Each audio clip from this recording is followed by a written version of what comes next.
现代拖网船的设计旨在以最大效率捕捞青鱼，利用先进技术和科学流程，每次捕获数百吨鱼。在出发之前，渔民们会检查船上的所有技术系统，包括主发动机、发电机、GPS 定位系统、鱼探雷达、通讯设备，特别是由计算机自动控制的巨大爬行系统。他们充分准备燃料、食品、淡水和必要的补给，准备进行持续数天到数周的航行。当船只到达青鱼集中区，通常是寒冷的北大西洋水域或北欧沿海时，船长利用现代鱼探设备探测移动成群的青鱼。声呐图像在屏幕上清晰显示，帮助准确定位鱼群的密度、深度和移动方向。一旦确定了目标，船长就下达命令，放下拖网。网络系统设计非常庞大，长度可达数百米，高度如同多层建筑，配备了钢板和浮标，以保持其在水中的位置。网沿着海底或中层拉动，根据青鱼学校在拉网过程中所处的深度，船会沿预定路线缓慢移动，以确保网覆盖整个鱼群。压力传感器和水下摄像头有助于监测网的状况，以避免撕裂或失去鱼。当传感器显示网中的鱼量达到最佳阈值时，系统会警报渔民开始拉网。网由强大的液压卷扬机卷起，将每段网和数吨银色青鱼带上甲板。鱼被拉上后，一组渔民会迅速分类，将它们放入深冷海水水箱中，以保持新鲜。在现代船只上，冷却系统和鱼箱供氧的供应都是自动控制的，几乎保持了鱼的质量在捕获时的状态。有些船还在船上配备了迷你加工厂，可以现场加工、冷冻和包装青鱼，以便在港口立即消费。在航程中，船员们轮班工作，监控设备，保持卫生，处理突发事件。如果有任何突发情况，所有有关生产、捕捞坐标、天气条件和机械状态的数据都会实时记录并传输到大陆，以便管理团队掌握情况。当鱼的产量足够后，船立刻返回港口，确保鱼及时送到工厂，保持其新鲜度。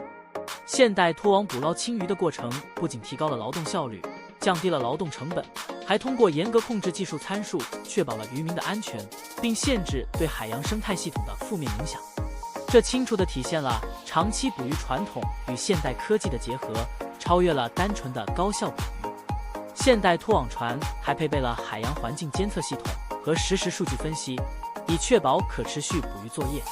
安置在船体和网中的传感器能够测量盐度、水温和溶解氧水平，帮助渔民更好地了解青鱼的生存条件，并根据这一信息做出决策，选择何时何地投网。一些船只还使用人工智能来处理来自声呐和雷达的数据，从而预测鱼群的出现时间和地点，增加了捕获大量青鱼的可能性，同时减少了捕捞过程中无效的投网次数。现代船只还配备了去除非目标生物的系统，称为捕捞拦截器。该设备在网内对鱼进行排序，允许非目标种类通过安全出口逃逸，从而最大程度减少对海底生物多样性的影响。船还使用具有适当网眼尺寸的专用网，仅捕捉成年的青鱼，让幼鱼得以逃脱，促进水资源的长期保护。当鱼装载到船上时，从卸货、清洗、冷却到分类的每一个环节都由机械化流水线实施，并在摄像头系统和管理软件的监督下进行，以控制产品质量和追溯来源。这在向食品安全和卫生要求严格的进口市场，如欧洲和日本时尤其重要。这些市场对合法捕捞和食品安全有着严格的要求。一些船还应用区块链技术，记录青鱼从捕获到达港口的整个旅程，创造供给链的绝对透明度。因此，消费者可以追溯每批鱼的确切捕获日期、海洋坐标、船只类型、船长的名字以及保存方法。除了技术方面，人为因素在每次捕捞成功中也扮演着关键角色。船上的全体船员都经过良好培训，掌握设备操作技能，同时还具备海洋环境保护、国际海洋法和国际公认的可持续渔业标准的知识。他们在海浪中恶劣的条件下工作，长时间作业，但仍能保持高度的纪律性、协调顺畅，确保每个操作的绝对安全。船长则是掌控整个航程命运的人，必须根据现有数据做出及时和准确的决策，并迅速对意外情况，如大风暴、机器故障或洋流变化做出反应。因此，使用现代拖网船的青鱼捕捞之旅，不仅是一系列技术任务，更是科技、经验与水手勇气的光辉结合。每次归航时，数百吨新鲜青鱼被直接送往加工厂、灌装、干燥或冷冻，以便出口，为将海洋资源带向世界各地做出贡献。与此同时，先进技术的应用还有助于海鲜产业更接近可持续发展的目标，为下一代保护海洋资源。此外，在现代拖网船运营期间，安全监控和救援系统始终处于备战状态。船上通常配备救生圈、救生艇、紧急定位装置、卫星无线电和完备的医疗急救包。如果发生意外、火灾、爆炸、失去联系或海上碰撞，整艘船可以向最近的海上救助中心发出求救信号，以获得快速支持。确保人类生命是除了渔业效率外的首要任务。船上还设有休息室、餐厅以及基本的娱乐设施，以帮助船员在漫长的海上航行中维持身体健康和精神状态。每个船员都有明确的工作计划，分为轮班，以避免疲劳和降低劳动风险。借助自动化机器的支持，人工劳动的需求已大幅减少，同时提升了每个生产环节的准确性和安全性。在环境方面，许多现代渔船应用技术来减少温室气体排放，利用混合动力或整合可再生能源，如太阳能和风能，来部分供电船上的电力系统。许多发达国家还要求船只满足绿色渔船的标准，通过控制排放的油量、生活废水、塑料废物和二氧化碳排放量来做到这一点。因此，青鱼捕捞不仅带来经济利益，而且与抵御气候变化和资源退化的责任紧密相连。挪威、冰岛和日本等国已经在结合海洋科学和海洋技术方面走在了前列，以优化捕鱼效率，按季节和区域控制合理的产量，并严格遵守全球渔业保护组织如 ISAS 或 FO 设定的国际配额。此外，大数据系统和物联网 IoT 正在越来越多地融入智能渔船模型中，关于鱼流、海流、天气、燃油消耗、拖网速度和每次捕获的效率等信息存储在云端，供专家分析，进而为下一次捕获制定战略建议。一些大型公司还通过陆基控制中心远程操作舰队，在这里可以同时监控海上的数十艘船，只需在海况发生意外变化或客户提出请求时，向船长下达直接指令。在不久的将来，随着水下机器人技术和人工智能的发展，青鱼捕捞行业将进入一个全新的时代。在这个时代中，人类的角色是监测和管理，而大多数水下工作则由机器以绝对的精准度完成。不过，在所有这些技术背后，依然是那些日夜守着大海、艰苦奋斗的人们。他们彻夜奋战，抗击10级大风、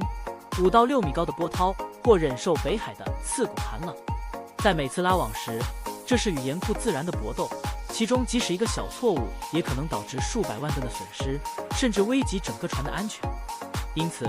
美满在青鱼的渔网，不仅是技术的结晶，更是水手们汗水、意志和团结的结晶。他们是默默奉献的英雄，将来自浩瀚海洋的产品送往港口，养活着陆地上数百万人的食物。物流过程立即启动，以确保青鱼在海上长时间运输后不致变质。专用冷藏卡车提前派遣，等待在捕捞港，配备满足国际标准的冷藏系统。青鱼通过传送带或现代起重机从船上转移到卡车上，每个鱼箱都标记有批号、捕捞时间、捕捞船只和整个运输过程中的储存温度。所有这些数据都与工厂的质量控制系统同步，以便于后续在靠近港口的加工厂进行处理和追踪。青鱼被放入自动预处理线，包括用高压冷水清洗、去头、内脏处理、去骨、尺寸分类和按照出口标准筛选产品。对于整条冷冻产品，鱼将使用 IQF 个别急冻技术，在极低温下迅速冷冻，以确保肉质的原始风味和口感。对于罐装或腌制产品，鱼将转移到腌制、包装和消毒区域，采用封闭蒸汽或真空技术。所有这些流程都由食品质量专家严格监控，确保符合国际标准，如 HACCP、ISO 22000或 BRC。与生产流程并行，物流和分销部门也开始运作，将产品送到国内和海外客户。装满青鱼的冷藏集装箱被装上货船，或被运输到主要消费市场，如美国、欧盟、中国、日本或韩国。所有货物都贴有 QR 码，顾客扫描后可以确切知晓鱼的来源、捕获时间、船只类型和保存过程，从而在消费者对可持续性越来越关注的背景下，形成一个透明且值得信赖的供应链。由 MSC 海洋管理委员会认证的船只捕获的鱼批次往往优先处理，因为它们清楚表明了对保护海洋环境和可持续渔业的承诺。这正是每批适时、有效捕捞的青鱼所附带的无形但极其重要的附加价值。从离港到将产品送到消费者手中，现代拖网船捕捞青鱼的过程是一个复杂的旅程，要求技术、人员和智能管理系统的顺畅协同。这不仅是一个行业的故事，更是人类在负责和有效利用自然资源方面演进的象征。海上的每一艘现代船只不仅是一艘捕鱼船，更是一个漂浮的工厂，一个数据中心，一个环境观察站，以及整个渔业的骄傲。网中那些银色的青鱼不仅承载着营养价值，更蕴含着一个强大海洋文明的汗水、愿望和智慧，渴望用人类的手、心和思想去征服海洋。现代拖网捕捞青鱼的旅程不仅在经济和技术方面产生影响，还对沿海社区产生了强大的连锁反应。这些地方是数百万渔民及其家庭的家园。在那些拥有发达海洋捕捞产业的国家中，青鱼捕捞已成为支撑渔民和诸如船只修理、海鲜加工、运输、物流、设备维护、港口服务、水手培训、海洋研究等配套劳动链的重要经济支柱。每当一支青鱼捕捞舰队结束长期出海的旅程返港，都是一次盛大的事件。人们蜂拥到港口，等待船只靠岸，欢迎熟悉的船员归来，并购买第一批新鲜捕获的鱼。这幅画面不仅具有商业意义，更反映了人们与海洋之间深刻的连接。